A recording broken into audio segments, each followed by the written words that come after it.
যস্যা প্রসাদাৎ নগতি কুতোপি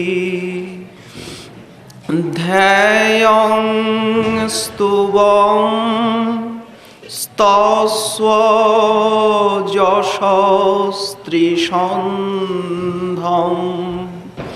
বন্দে গুরশ্রী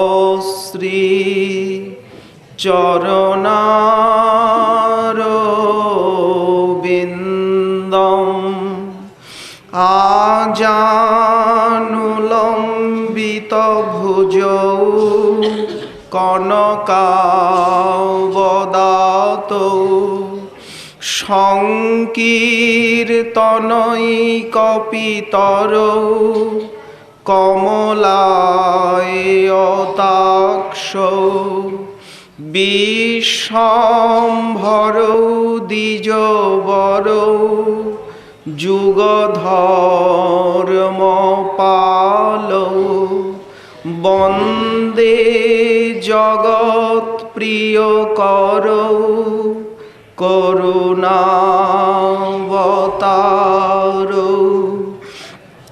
নমস্ত্রিকালসক্তায় জগন্নাথসুতায়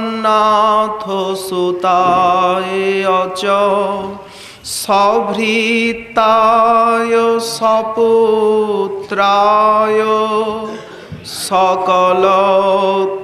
সকলত্রায়তে নমঃ বর্হাপিরাভিরামং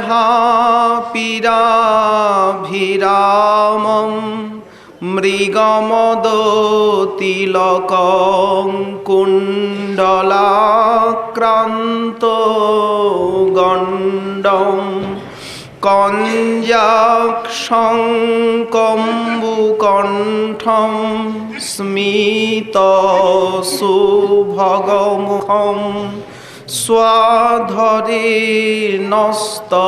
স্বাধরেণস্তবেনুং শ্যামং শান্তং ত্রিভঙ্গং রবিকরবসनं ভূষিতং বৈজয়ন্তাং বন্দে বৃন্দাবনস্থং যুবতীশতবৃতং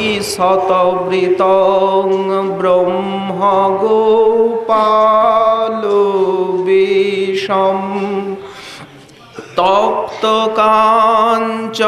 গৌরাঙ্গী রাধে বৃন্দাবনেশ্বরী বৃষভানুসুতে দেবী ত্বাং নমামি হরিপ্রিয়ে মূকং করোতি বাচালং পঙ্গুং লঙ্ঘয়তে গিরিম যৎকৃপাতমহং বন্দে পরমানন্দ মাধবম বাঞ্ছাকল্পতরুভ্যশ্চ কৃপা সিন্ধুভ্যৈব চ পতিতানাং পাবনেভ্যো বৈষ্ণবেভ্যো নমো নমঃ হরি ভক্তি পরাজে চ হরিনাম পরায়ণা দুর্বৃত্তাও বা সুবৃত্তাও বা তেষাং নিত্যং নমো নমঃ নমো ধর্মায় মহতে নমো কৃষ্ণায় বেধসে ব্রাহ্মণেভ্যো নমস্কৃত্য ধর্মান বক্ষে সনাতনা নারায়ণং নমস্কৃত্য নরং চৈব নরোত্তমং দেবীং সরস্বতীং ব্যাসং ততো জয়মুদীরয়েৎ জয়রূপ সনাতন ভট্ট রঘুনাথ শ্রীজীব গোপাল ভট্ট দাস রঘুনাথ এই ছয় গোসাইয়ের করি চরণ বন্দন যাহা হইতে বিঘ্ন নাশ অভীষ্ট পূরণ দুর্গমে পথিমেন্ধস্য স্খলৎপাদগতির্মোহ সকৃপা জ্যেষ্ঠিদানেন সন্ত সন্ত বলম্বনম।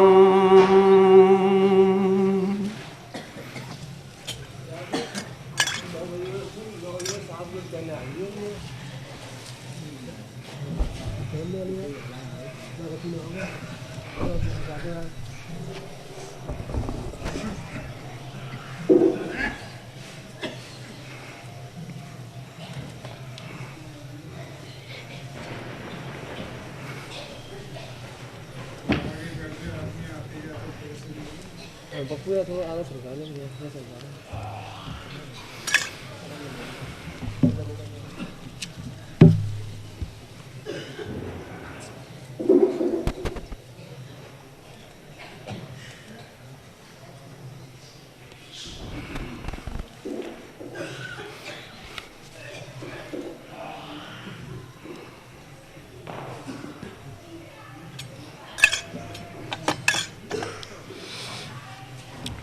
চিৎকারই দশদিং মুখং মুখরয়ন নট্টহাসচ্ছটা বিচিভিস্ফুটকুন্দকৈরবগণ প্রদভাসি কুর্বন্নভ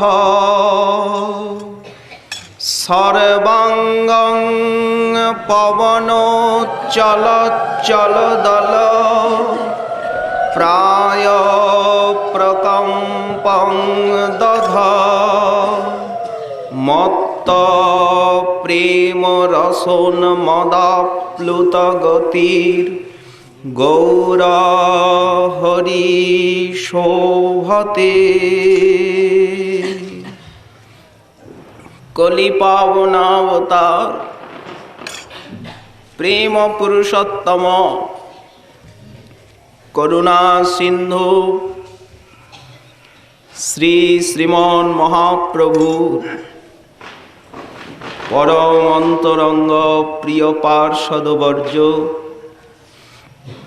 বৃন্দারণ্য নিবাসী গৌরভক্ত চূড়ামণি শ্রীল প্রবোধানন্দ সরস্বতী চরণ তার শ্রী শ্রী চৈতন্য চন্দ্রামৃতম নামক মহাগ্রন্থে 106 সংখ্যক শ্লোকে মহাপ্রভুকে পেয়েছেন কৃষ্ণ প্রেম সাগরে ভাসমান রূপে। মহাপ্রভু আজ কৃষ্ণ প্রেমে ব্যাকুল, সেই ছবিটি এঁকেছেন। এই যে গৌরাঙ্গের মধুর ছবি, এমন মধুর লীলা আর কোনো ভগবৎ স্বরূপে প্রকটিত হয়নি, যা শচীনন্দন রূপে সম্ভব। অপূর্ব প্রেমের লীলা ভগবান শ্রীরামচন্দ্রের শাস্ত্র মর্যাদা পালন রূপী লীলা।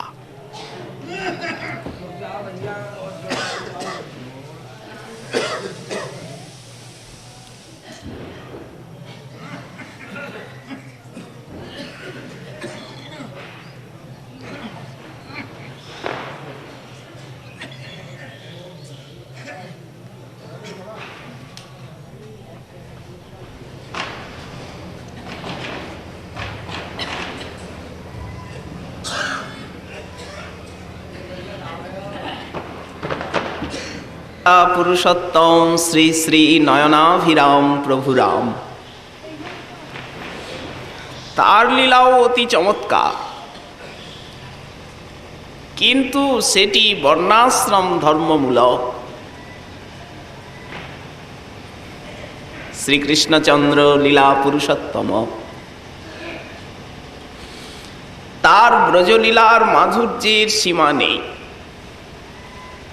সাক্ষাৎ লীলা কল্লোল বারিধি,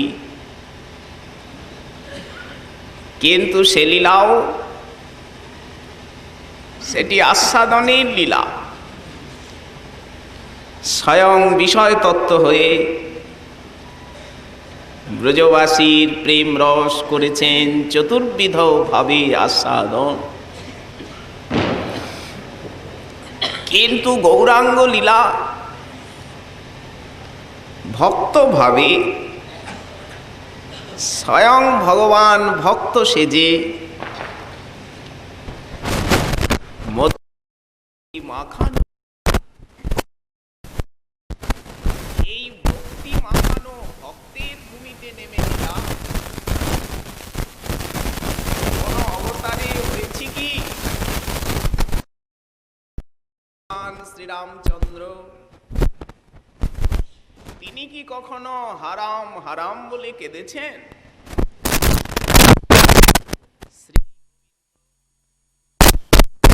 কখনো কি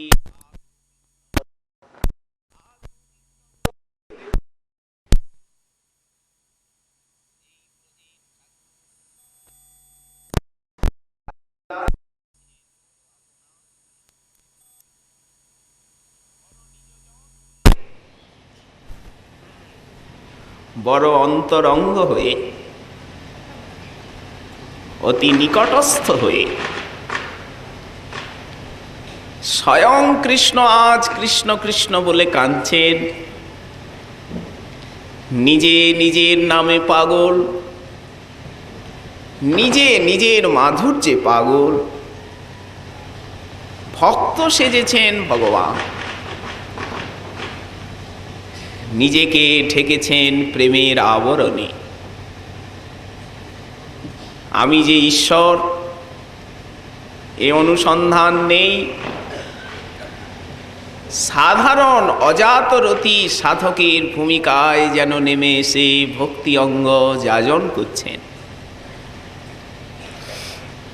আস্বাদন করে জগবাসীকে শিক্ষা দিচ্ছেন ভজন পরিপাটি। এইগুলি গৌরলীলার অলৌকিক বৈশিষ্ট্য। ভগবান তিনি চিরকাল ভগবান, ভক্ত সাজতে যাবেন কেন? কিন্তু আজ ভক্ত সেজে ভক্তিরস করছেন আস্বাদন। তাহলে প্রেমে বা ভজনে এমন কিছু সুখ আছে যা তাকে পর্যন্ত আকৃষ্ট করে।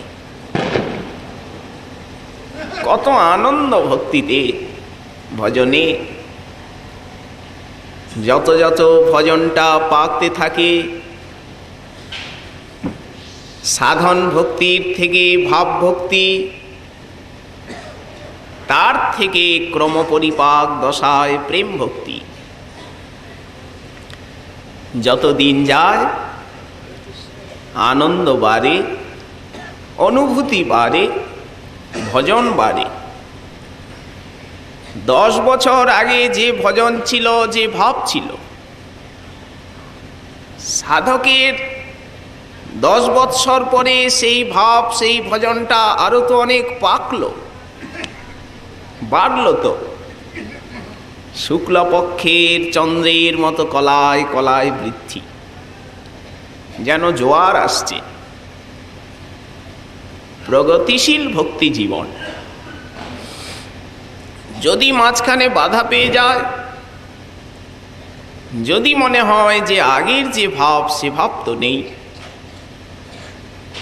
সেই লালসা, সেই আস্বাদন তো এখন পাচ্ছি না, তখন বুঝতে হবে কোথায় অপরাধ হয়ে গেছে। অপরাধ ঠিক মেঘের মতো, যেমন চন্দ্র সূর্যের আলো আকাশে মেঘ থাকলে ঠিক মতো পৃথিবীকে আলোকিত করে না,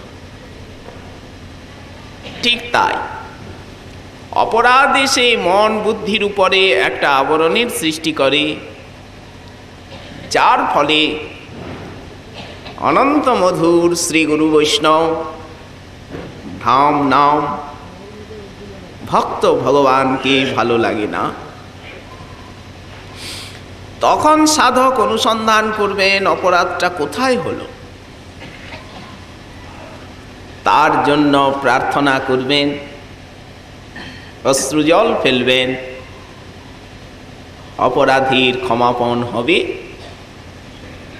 সপ্রকাশ ভক্তি মহারানী আবার হৃদয়ে উদিত হয়ে চিত্তকে আনন্দ মুখর করে তুলবেন। এই ভক্তি রাজ্যে আছে কি? আনন্দ, অনুভূতি, নিত্য নবনবায়মান রসের আস্বাদ। সংসারে যে সুখ শান্তি আছে তা অতি তুচ্ছ, অতি ক্ষণিক, অতি স্বল্প। কিন্তু এই পথে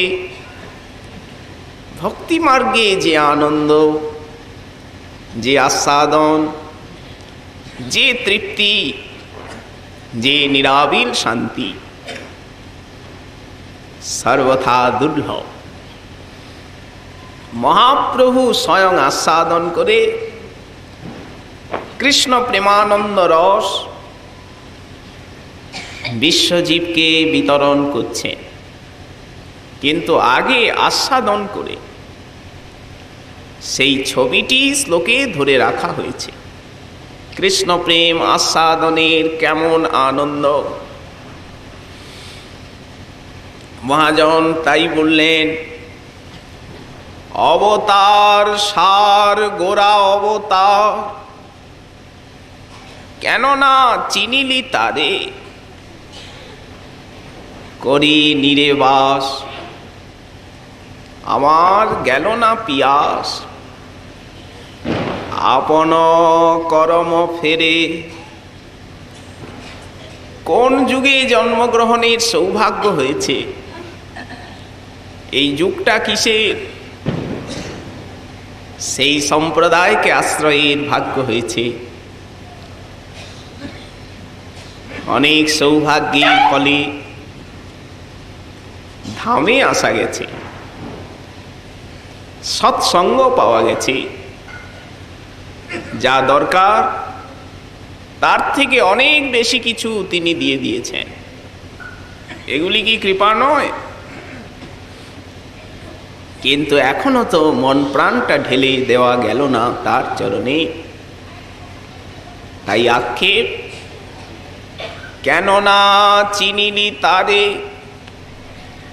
করি নিরে বাস, সিন্ধু নিকটে রহি কণ্ঠ শুকায় অলো। সমুদ্রের পাশে থেকে, লবণ সিন্ধুর পাশে নয়, অমৃতের সিন্ধুর পাশে পিপাসায় কণ্ঠ শুকালো। করি নিরে বাস, গেল না পিয়াস, আপন করম ফেরে। কাকে দোষ দেব? কণ্টকের তরু সদাই সেবিলি, অমৃত ফলেরও আসে, ওটা সংসার। প্রেম কল্পতরু, যার আশ্রয় নিলেই প্রেম দেন, আগে প্রেম, তারপরে অন্য কথা। কল্পতরু তো গৌরাঙ্গ, তাহারে ভাবিলি বিষে। বড্ড মন্দ কাজ করে ফেললে গো, প্রতিকার নেই। তুমি কমলকে ছেড়ে, গোলাপকে ছেড়ে পলাশ ফুলকে আঘ্রাণ করলে। সৌরভেরও আসে পলাশ শুকিলি, ওটায় তো কীট থাকে, পোকা। গন্ধ নেই পলাশ কুসুমে, দেখতে লাল। বিষয় তাই, সংসারের শব্দ স্পর্শ রূপ রস গন্ধের মোহ তাই। ওখানে আছে দুঃখ, আপাত মনোরম আকর্ষণ মাত্র। তাই পলাশের ফুল ওটা। সৌরভেরও আসে পলাশ শুকিলি, ওগো নাসায় পশিল কীট। ইক্ষুদণ্ড বলি কাঠও চুষিলি, কেমনে পাইবি মিট। ফুলের মালা পরতে পারলে না, মণিমুক্তার মালা পারলে না, সাপকে গলায় নিলে। সেই সাপের বিচিত্র গায়ের রংটা দেখে শীতলতার জন্য তুমি ফুলের মালা না পরে পরলে সাপের মালা। মহাদেব ছাড়া কেউ পারেন ওটা। হারও বলিয়া গলাতে পরিলি, সমন কিঙ্কর সাপ। ও দংশন করবে না? সবাই কি নীলকণ্ঠ? আগুন পোয়ালে না। শীতল বলিয়া অনল পোহালি, পাইলি বড় জোতা।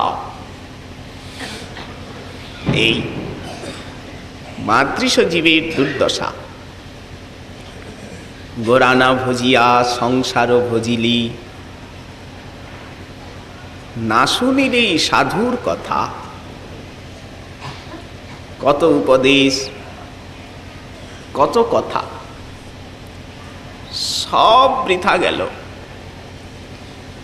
পাষাণে যেমন দীর্ঘকাল জল সিঞ্চন করলেও পাষাণ গলে না।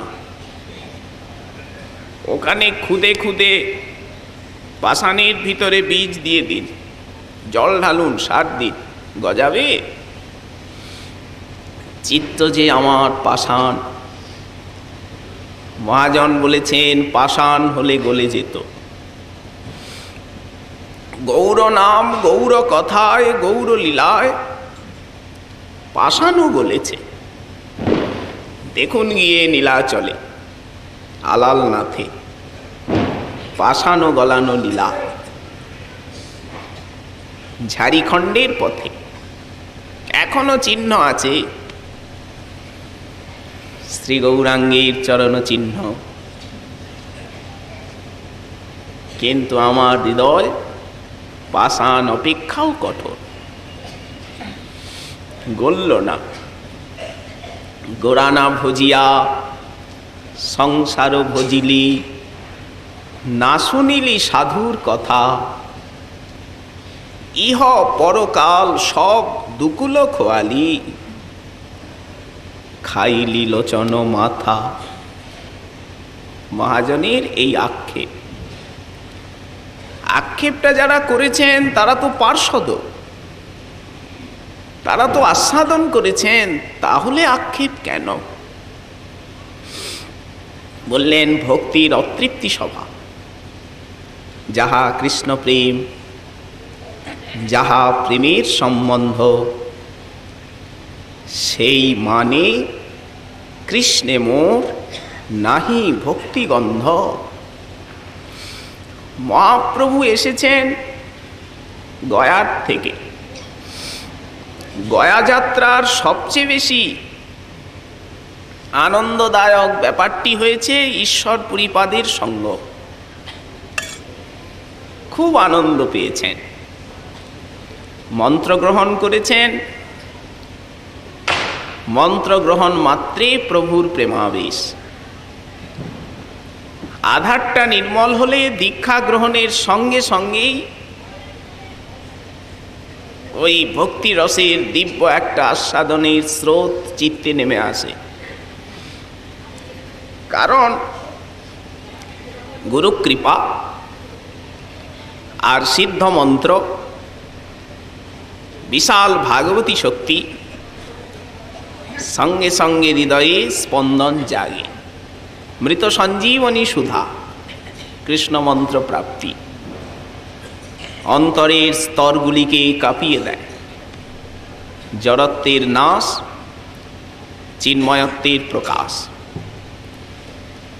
চিত্তে ভক্তি সূর্য উদয়। মন্ত্র কানে গেল, মন্ত্ররূপে তিনিই তো গেলেন। শব্দ ব্রহ্মময় ভগবান মন্ত্ররূপে হৃদয় গহ্বরে প্রবিষ্ট হলেন। উনি তো কাজ করবেনই। মন্ত্রের কত শক্তি আমরা বৃহৎ ভাগবতামৃতে গোপকুমারীর চরিত্রে তা দেখতে পেলাম। দশাক্ষর মন্ত্র জপ প্রভাবে তিনি ব্রহ্মা হলেন, বৈকুণ্ঠে গেলেন, অযোধ্যা দ্বারকা অবধি গেলেন। অবশ্য মন্ত্র জপে নিষ্ঠা অপেক্ষা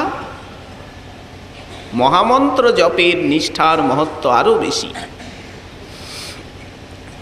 যে অষ্টাদশাক্ষর মন্ত্র জপে বা দশাক্ষর মন্ত্র জপের নিষ্ঠা অপেক্ষাও ওটা তো করতেই হবে। গোস্বামী পাদ তিনি তার মনশিক্ষায় লিখেছেন, নাম মন্ত্রকে অভেদ দৃষ্টিতে দেখতে হবে। নাম মন্ত্রে করিয়া অভেদ, কিন্তু মন্ত্র জপ অপেক্ষাও যারা প্রেম চান তাদের নাম জপে অধিক আগ্রহ। বললেন গোপকুমার শেষে মন্ত্র জপাগ্রহ ত্যাগ করে অনন্য নাম জপপরায়ণ হলেন, নামাকৃষ্ট রসজ্ঞ হলেন। কত ক্ষমতা মন্ত্রের! তো এইবারকার শ্রেষ্ঠ অনুভূতিটা হলো ঈশ্বর পুরীপাদের কাছের থেকে মন্ত্র লাভ। সে কি আনন্দ! প্রভু গয়ায় কৃষ্ণ দর্শনও পেলেন, নদিয়ায় ফিরে এসেছেন। কথাটা বিদ্যুতের মতো রাষ্ট্র হয়ে গেছে। সবার কানে কানে একটা গুঞ্জন এসেছে, নিমাই পণ্ডিত নাকি আজকাল বৈষ্ণব হয়েছেন, সে ঔদ্ধত্য নাকি আর নেই, নাকি নূতন মানুষ। চলো একবার গিয়ে দেখে আসি কেমন মজাটা। ওগো আমিও যাব। ও বলে আমিও যাব। মহাপ্রভুর ঈশ্বর পুরীপাদের প্রতি অগাধ ভক্তি। ভজন সাধনের মূলটা কোথায়? গুরু ভক্তি। যিনি গুরু ভক্তিতে যত বেশি গরিয়ান মহিয়ান, ভক্তি রাজ্যে তার স্থান তত উপরে। শ্রীগুরু প্রসাদে ভাই এসব ভজন পাই। এই সব কিছুই শ্রীগুরু কৃপায় লভ্য। এখানের থেকে ওই অবধি, অনাদিকালের থেকে অনন্তকাল চক্ষুদান দিলা যেই, জন্মে জন্মে প্রভু সেই, দিব্য জ্ঞান হৃদে প্রকাশিত। প্রেম ভক্তি যাহা হইতে,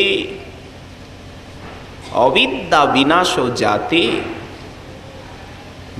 বেদে গায় যাহারও চরিত।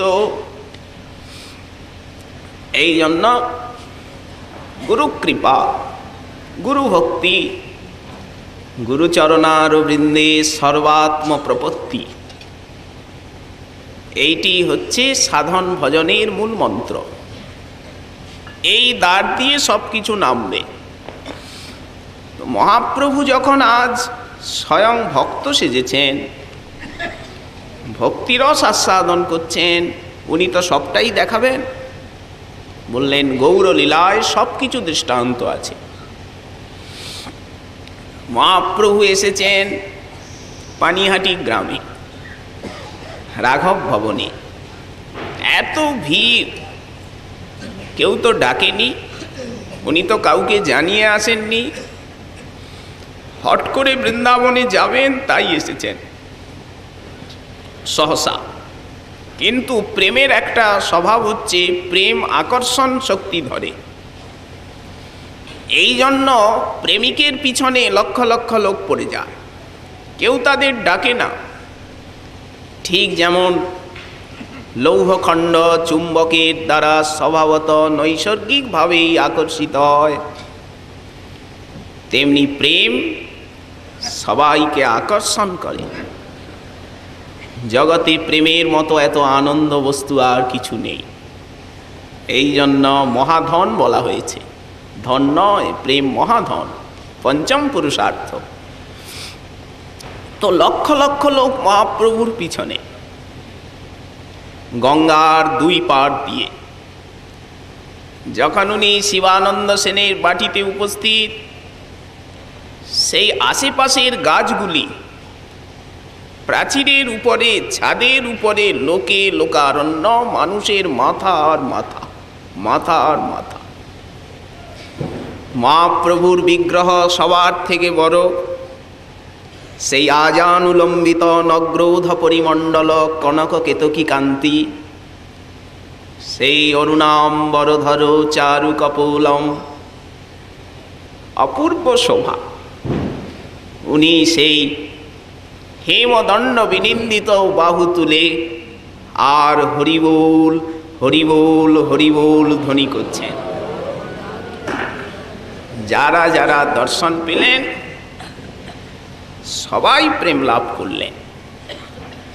সেকালে একবার দেখলেই হলো, বিনা সাধনে প্রেম। যিনি দেখলেন সঙ্গে সঙ্গে উদ্ধার। এমনকি শৃগাল কুকুরগুলোকে পর্যন্ত তিনি প্রেম দিয়েছেন। সেই শিবানন্দ সেনের কুকুর, তাকে প্রেম দিলেন। এমনকি এত ভক্তের প্রতি তার প্রীতি, কুলিন গ্রামবাসী সত্যরাজ খান বসু রামানন্দ, প্রভু বললেন, রামানন্দ, তোমার গ্রামের কুকুরও আমার প্রিয়। ওটা ভক্তের গ্রাম, তো ভক্তের গ্রামের কুকুরও আমার প্রিয় হয়। কুলিন গ্রামের ভাগ্য কহনে না যায়, শুকর চড়ায় ডোম সেহ কৃষ্ণ গায়। এমনভাবে ভক্তির প্রচার। মহাপ্রভু শ্রীবাসের দাসী সেই মহাপ্রকাশের কালে জল আনছে, হঠাৎ কানে ভেসে এলো, দুঃখী, আরে জলটা এদিকে নিয়ে আয়। মহাপ্রভু চমকে জিজ্ঞাসা করলেন, কাকে ডাকছো দুঃখী বলে? এখানে তোমার ঘরে দুঃখী কে আছে? শ্রীবাস, তুমি ভক্ত শ্রেষ্ঠ, তোমার ঘরে সতত প্রেমের খেলা, এখানে আবার কার নাম দুঃখী? শ্রীবাস বললেন, এই কাজের মেয়েটির নাম। ছি ছি, ও কথা বলতে নেই, আজকের থেকে এর নাম রাখলাম আমি সুখী। ভক্তের ঘরের দাস দাসী দুঃখী হয় না সুখী হয়? আরে ভক্তের দ্বারে কুকুর হতে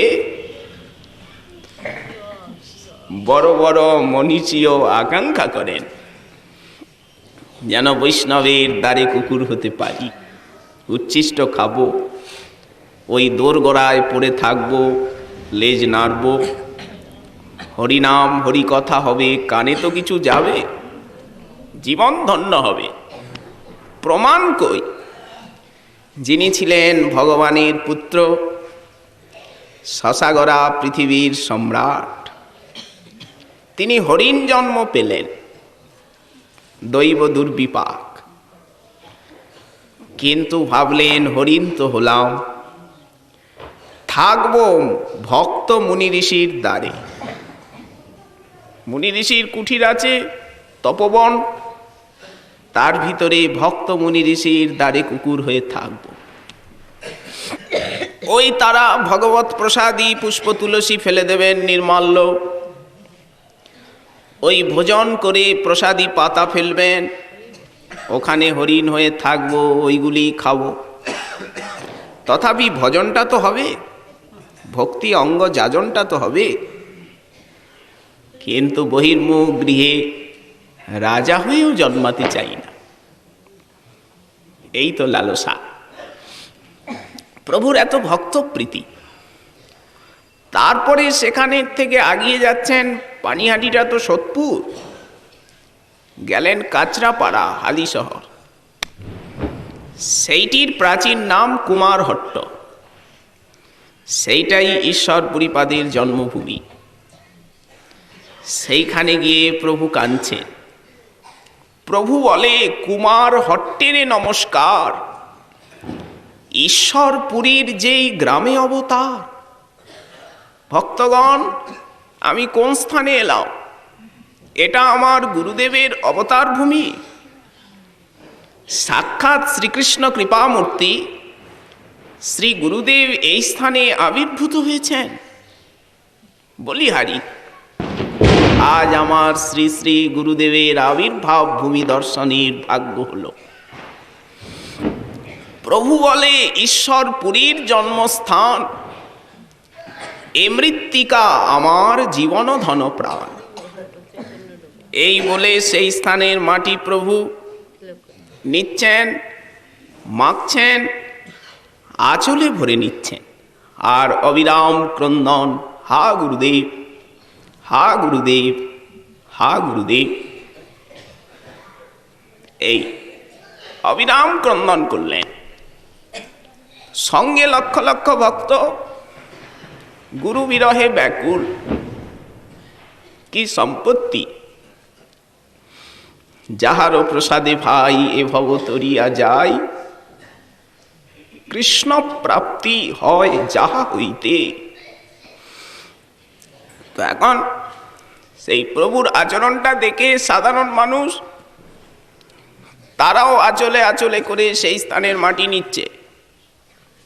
সবাই নিতে নিতে নিতে নিতে স্থানটা একটা গর্ত হয়ে গেল, যেটি চৈতন্য ডোপা। মহাপ্রভুর চরণ চুম্বিত অগণিত ভক্তের প্রণম্য এবং বৈষ্ণব জগতে মহা মহাতীর্থভূমি। এই যে শ্রীপাঠগুলো, গৌরমণ্ডল ভূমি, যেবা জানে চিন্তামণি, তার হয় ব্রজভূমে বাস। আমরা বাঙালি জাতি বহু ভাগ্যে বঙ্গভূমিতে জন্মগ্রহণের ভাগ্য পেয়েছি। কারণ বাঙালি হয়ে না জন্মালে মহাপ্রভুর গৌড়ীয় সাহিত্য, গৌড়ীয় সংস্কৃতি, গৌড়ীয় সদাচার, গৌড়ীয় ভাব পরিপাটি, গৌড়ীয় ঐতিহ্য, এইগুলি বুঝতে একটু কষ্ট হয়। যেহেতু অজস্র পদাবলী সাহিত্য সব বঙ্গভাষা, চৈতন্য চরিতামৃত, চৈতন্য ভাগবত বঙ্গভাষায়, ভাষান্তর হয়েছে এখন সব ভাষাতেই, কিন্তু লেখক তো লিখেছেন বাংলায়।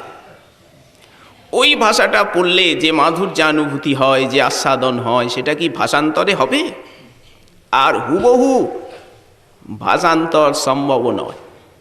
রাধা মাধবের নিগুড় লীলা হুবহু অন্য ভাষান্তর করলেও সেই রসটা আসে না, সেই স্পন্দনটা আসে না।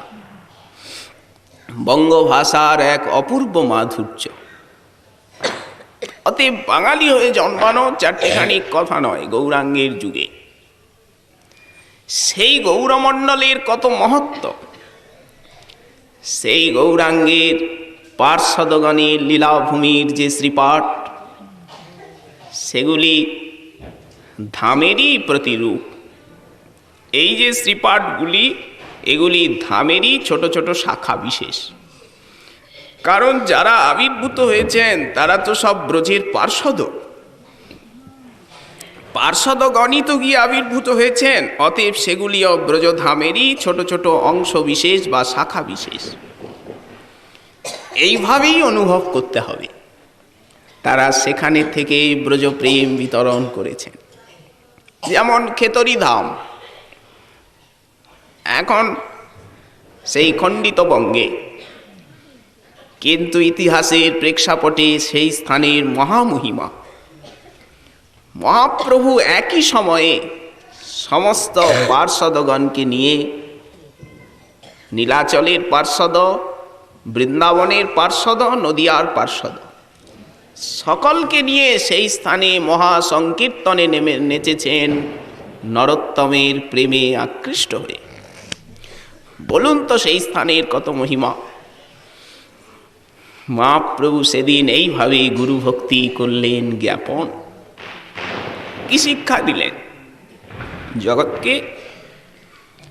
তোমরাও নিজ নিজ গুরুপাদ পদ্মে শ্রী গুরুদেবের আবির্ভাব ভূমির প্রতি এই জাতীয় সশ্রদ্ধ চিত্ত হও। এইটাই তো শিক্ষা মিলল। ব্যাপারটা তো একই।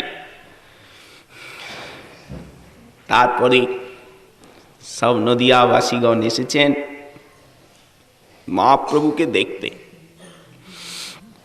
উনি আপন মনে কাঁদছেন, কৃষ্ণ রে, বাপরে মোর জীবন শ্রীহরি, কোন দিকে গেলে প্রভু মোর প্রাণ করি চুরি? কোথা পালালে আমার প্রাণকে চুরি করে নিয়ে? প্রাণনাথ, জীবন সর্বস্ব ধন। কাঁদছে।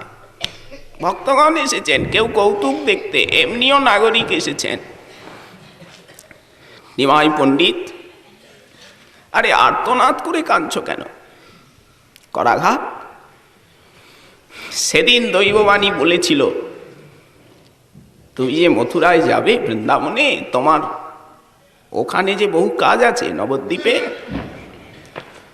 অনন্ত ব্রহ্মাণ্ডময় তুমি করিয়া কীর্তন, জগতেরে বিলাইবা প্রেম ভক্তি ধন। এখন বৃন্দাবনে গেলে কি হবে? এই কাজটা করবে তো? তাই ফিরে এসেছিলেন। ভক্তি হলে একটা লক্ষণ হচ্ছে বৈষ্ণব বড্ড ভালো লাগে। যখন ভক্তির আলোক চিত্তে আসে তখন বৈষ্ণব অত্যন্ত ভালো লাগে। বৈষ্ণব দেখিয়া পরিব চরণে, আমি হৃদয়ের বন্ধু জানি। মনে হয় তারা যেন কত আপন, কত প্রিয়জন, কত জন্ম জন্মের বন্ধু। তুলসী দেখি জুড়ায় প্রাণ, মাধব তো শনি জানি। যুগল বিগ্রহ দেখে আনন্দ সায়রে ভাসেন, গৌর বিহিত কীর্তন শুনি আনন্দের হৃদয় নাচি। সব কিছু ভালো লাগে। যেমন যখন শরীর ভালো থাকে, মন ভালো থাকে, তখন সব কিছু ভালো লাগে। আর শরীর মন ভালো না থাকলে ভালো লোকও খিটখিট করে, তখন ভালো কথায়ও রাগ হয়। ঠিক তাই, জীব যতদিন ভবব্যাধিগ্রস্ত, ততদিন হরিনাম, হরিকথা, ভক্ত, শ্রীবিগ্রহ, ভক্তির অঙ্গ যাজন, এগুলি ভালো লাগে না, নিরস লাগে। কিন্তু যেই আরোগ্য হয়, ভবব্যাধির অপগম, যেমন যেমন তেমন তেমন এগুলি মধুরাতি মধুর বলে অনুভূত হয়। ঠিক প্রভুরও তাই। এখন বৈষ্ণবকে খুব ভালো লাগছে। নিমাই, কেমন গয়ার থেকে কেমন আনন্দ হলো, একটু শোনাও। তখন প্রভু সেই গয়াধামের যাত্রা যা যা দেখে এসেছেন, বড্ড রসিক তো, সব বর্ণন করে শোনাচ্ছে। যখন সেই বিষ্ণুপাদ পদ্মের দর্শনের কথা বলতে আরম্ভ করলেন, যা দেখলাম গিয়ে গয়ায়, সেই পাদ পদ্ম তীর্থের লইতে প্রভু নাম, অঝরে ঝরয়ে দুই কমল নয়ন, হাউমাউ করে কেঁদে উঠলেন। কাকে ভক্তি বলে, কাকে প্রেম বলে। এই দেখুন আদর্শ গৌরাঙ্গ লীলা, কাঁদছেন সেই পাদপদ্মের বর্ণনা করতে করতে। আবার কথাও বলছেন, আদো আদো বলছেন, কণ্ঠটা রোধ হচ্ছে, বলছেন সেই গয়ার কথা যা যা দেখলেন। শেষে প্রভু হইলেন বড় অসম্বর, কৃষ্ণ কৃষ্ণ বলিয়া কাঁদিলেন বিস্তর। শেষে আর নিজেকে সামলাতে পারলেন, এমন অস্থির হয়ে গেলেন, আর কথা বলতেই পারলেন না, কাঁপছেন। সরস্বতী পাদের সেই মূর্তিটা ফুটে উঠেছে হৃদয়ে। অশ্বত্থ পত্র যেমন হাওয়ায় কাঁপে, ঠিক কম্প, চিৎকার করছে, কৃষ্ণ রে বাপরে, সেই গোপেন্দ্র নন্দন, তুমি দেখা দিয়ে পালিয়ে গেলে, আবার একবার দেখা দাও। ফুৎকার করে কাঁদছে। কি অপূর্ব শোভা! প্রেমের একটা আলাদা শোভা। জগতের নরনারীর শোভা আমরা দেখেছি বা আমরা প্রতিনিয়তই দেখছি, যেটা এই দৈহিক শোভা। কিন্তু প্রেমের একটা দিব্য শোভা আছে। যখন প্রেম হৃদয়ে আসে, তখন সেই দেহে কিছু অলৌকিক শোভার বিকাশ ঘটে। ওটা দৈহিক শোভা নয়, ওটা আধ্যাত্মিক শোভা। তো একেই তো মহাপ্রভু কোটি মদনের মতো সুন্দর। সারা নবদ্বীপে এত রূপের মানুষ কেউ নেই। তাতে এখন বুক ভরে গেছে কৃষ্ণ প্রেমে। কতটা শোভার প্রকাশ হয়েছে চিন্তা করুন। সেই শোভা তার যদি এক বিন্দুও চিত্তে আসে, এক ঝলকও যদি চিত্তে আসে, জীবন ধন্য, কৃতার্থ, সাধনার পরাসিদ্ধি।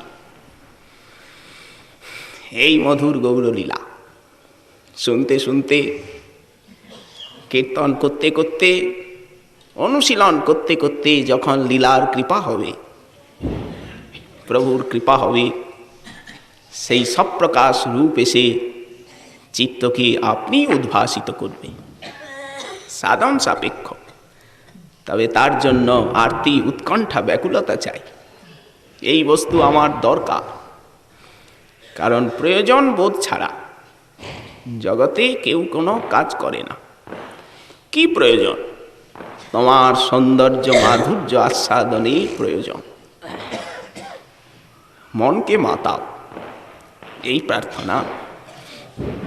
আজকে শ্রী শ্রী দীপাবলি মহোৎসব ভারতবর্ষের প্রাচীন ঐতিহ্যপূর্ণ যে সমস্ত উৎসব সেই মুনি ঋষিগণ করে গেছেন বৈদিক যুগের থেকে, তার মধ্যে আজ দীপাবলি। সারা ভারতবর্ষে ওই 12 মাসে 13 পার্বণ, তার ভিতরে দুটো উৎসব প্রধান। একটা রক্ষাবন্ধন বা রাখি পূর্ণিমা, আর আরেকটি এই দেওয়ালি, দীপাবলি বা দীপমালিকা।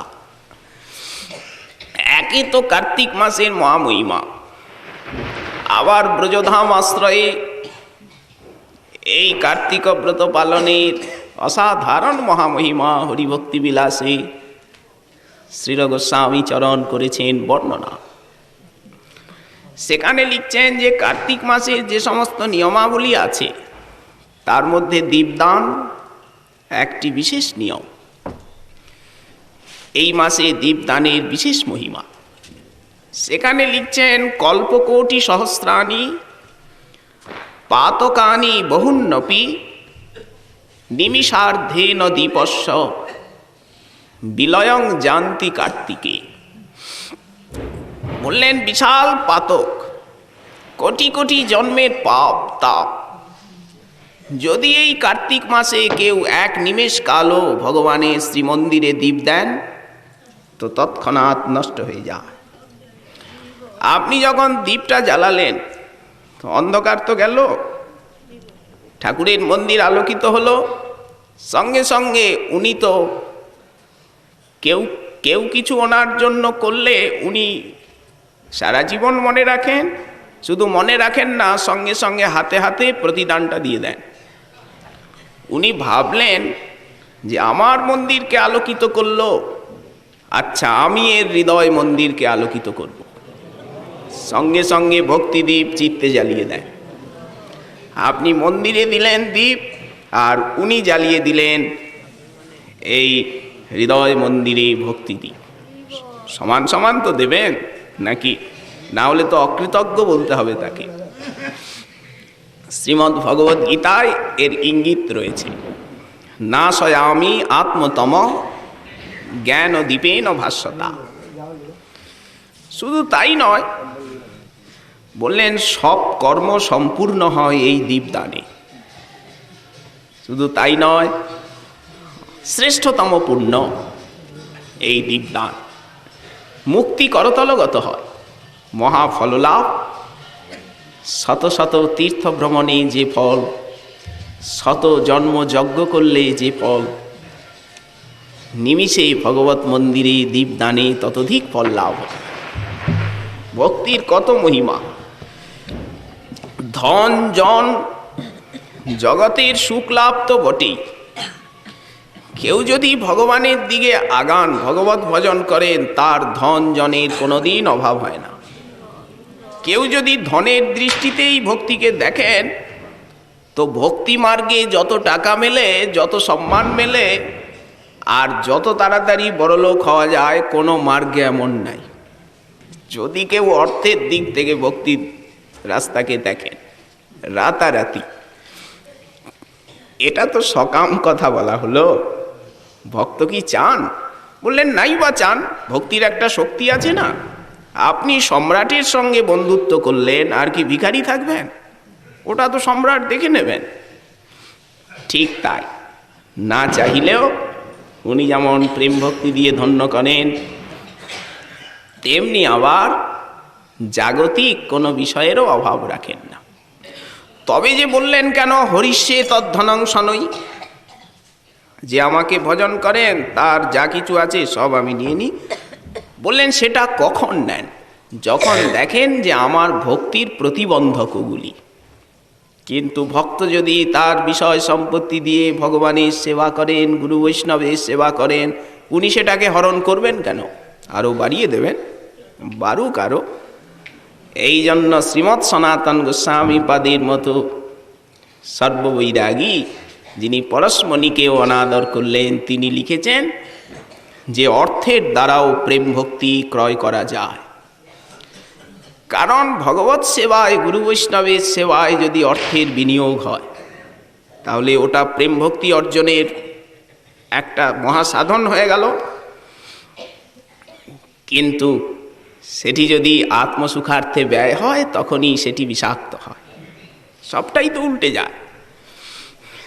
সেখানে একটা দৃষ্টান্ত দিলেন গোস্বামীপাদ পুরাণের, যে একটা সেই জঙ্গলের মধ্যে কতদিনের পোড়ো মন্দির, ভাঙা মন্দির, সেখানে এক বিষ্ণু প্রতিমা আছেন। কে সেবা করবে সেই ভাঙা জঙ্গলের ভিতরে? ওই দূরে গ্রাম, এক ভক্ত সন্ধ্যাকালে এসে একটা ঘৃত প্রদীপ জ্বালিয়ে দিয়ে যান। ঠিক এই কার্তিক মাস একাদশী তিথি, ভক্ত এসে প্রদীপটা জ্বালিয়ে দিয়ে চলে গেল। সেইখানেই ফাটলে থাকে একটা সেই মেয়ে ইঁদুর। সে কি খাবে? ওই বেরিয়ে এসে ওই ঘিটা খায়। তো আজও যখন সেই ঘিটা খেতে গেছে, তখন দাঁতে সেই তুলোর পলতেটা লেগে গেল যখন, তখন ও মাথা ঝাড়া দিয়েছে, সঙ্গে সঙ্গে প্রদীপটা বেড়ে গেল। প্রদীপটা জোরে ছাড়ল না, দপদপ করে জ্বলছে, ও মাথা ছটফট ছটফট ছটফট ছটফট করছে। ঠাকুর ভাবলেন আমার আরতি করছে। ওহো, প্রেমিক ভক্তগণ তো এইভাবেই প্রদীপ কম্পিত করে আর আমার নিরাজন করে। আরতিটা বড়ই প্রীতির অনুষ্ঠান। তুষ্ট হলেন, ইঁদুরটা মারা গেল। সেই মুশিক সামনের জন্মে সে জন্মালো এক রাজকন্যা হয়ে। ভক্তির আভাস, ওটা তো ভক্তি নয়, ওটা তো অপরাধ, কিন্তু আভাসের এত ফল। হজামিলের হলো নামাভাস, আর এর হলো প্রদীপ দানের আভাস। এই প্রকার গোস্বামীপাদ কতগুলি আভাসের ব্যাখ্যা করেছেন। পরিক্রমার আভাস, একটা ব্যাধ একটা পায়রাকে বিদ্ধ করেছে, সেই পায়রাটা মন্দিরের গায়েই থাকে, তখন সে মরবার আগে ওই বিদ্ধ অবস্থায় মন্দিরটাকে একবার চক্কর দিল, দিয়ে পড়ে গেল, সঙ্গে সঙ্গে পরিক্রমার ফল পেয়ে গেল। ভক্তির এত মহিমা। আচ্ছা, যদি আভাসের এত ফল হয়, তাহলে বুদ্ধিপূর্বক যারা নিষ্ঠার সঙ্গে ভজন করছেন, প্রীতির সঙ্গে, তারা কি ফল পাবেন? এটা সহসা অনুমেয়।